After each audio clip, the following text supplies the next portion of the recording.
Bon, je vais passer à la 6.1F, je vais faire le petit C. J'aurais voulu faire le D, mais je ne vois pas bien. Je ne sais pas si c'est 1 moins racine de x 1 demi ou bien au carré, je ne vois pas. Si quelqu'un voit et qui veut celle-là, qui me le fait savoir. Bon, ici, ce qu'il faut savoir ici, quand il y a déjà les racines carrées, il faut faire très attention à valeur absolue. Très attention à valeur absolue. Très attention à valeur absolue. Vous allez voir comment et pourquoi.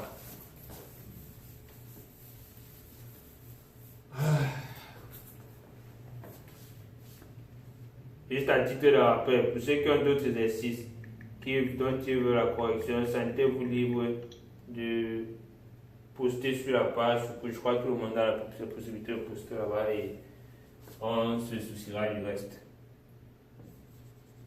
Limite lorsque x tend quoi ici. Ils ont des plus ou moins l'infini, vous savez. De racine de x au carré plus 1 sur x. La propriété selon laquelle ici il faut prendre les deux plus grands polynômes, mais il faut faire attention à leur signe. Bon, commençons. Ne prenons même pas, on va prendre plus l'infini moins. Non. Oui, on va prendre plus l'infini moins l'infini après. Bon, la limite c'est lorsque x tend vers plus ou moins l'infini, elle sera ça. Elle sera x au carré facteur de 1 plus 1 sur x au carré que divisé par x facteur de 1. On est d'accord. Pour l'autre ici au moins, je crois que tout le monde est à ce niveau quand même. Tout ceci va faire 0. Remarquez bien, je ne suis pas sorti de la racine en ODDO. Si vous sortez là-bas, c'est votre problème. Je ne suis pas encore sorti. Donc je ne peux pas encore simplifier ça. Maintenant, ce qui c'est encore égal à quoi? Ça a la limite, lorsque x tend vers les limites plus ou moins l'infini, vous allez voir là où le plus et le moins vont réagir. De racine de x au carré divisé par x. Maintenant, voici là où tout se joue ici.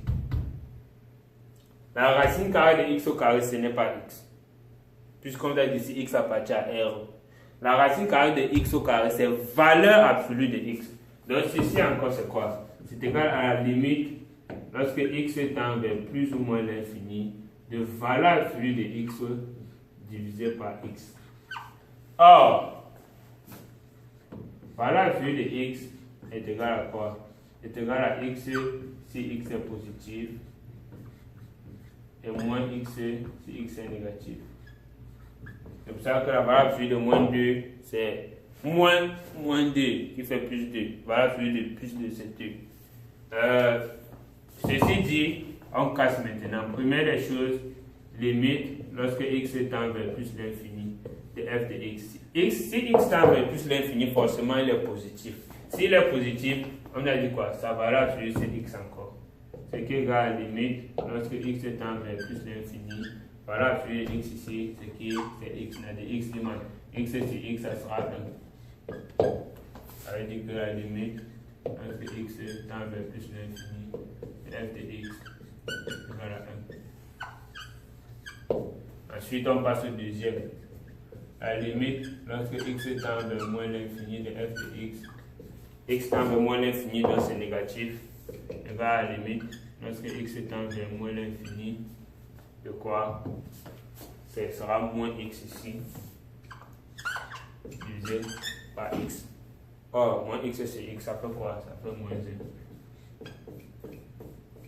C'est tout ce qu'il fallait faire. Ça c'était le dernier exercice. Si c'est que vous avez d'autres exercices, d'autres épreuves dont vous voulez la correction, les gars, c'est la dernière ligne pour les examens, c'est bientôt. Que vous soyez en 3e, première ou terminale, ou si vous préparez un concours, vous êtes prioritaire sur les autres. Mais si vous êtes dans une classe d'examen aussi, si vous n'êtes pas dans une classe d'examen, que vous avez besoin de notre soutien, postez ce dont vous avez besoin, les explications dont vous avez besoin sur la page et on se charge du reste. Il y a des exercices de chimie de terminale D que je vais corriger dans la semaine, je crois. Si j'ai un peu de temps dans la semaine, je le ferai. Sinon, on fait comme ça. Pompez bien, corrigez les épreuves, traitez les épreuves le maximum possible. Vous rencontrez des difficultés, nous sommes là pour vous aider. C'est-à-dire, ligne droite, les examens, c'est dans un mois. Laissez un peu les bêtises que vous regardez sur Facebook. Cherchez Facebook pour les choses intéressantes comme cette vidéo. Ou bien cherchez ce que vous ne comprenez pas sur Internet. Et après les examens qui sont dans un mois, vous pouvez faire tout ce que vous voulez. Ça ne sert à rien de sacrifier tous ces 9 mois que vous avez passés, vous amuser maintenant et échouer.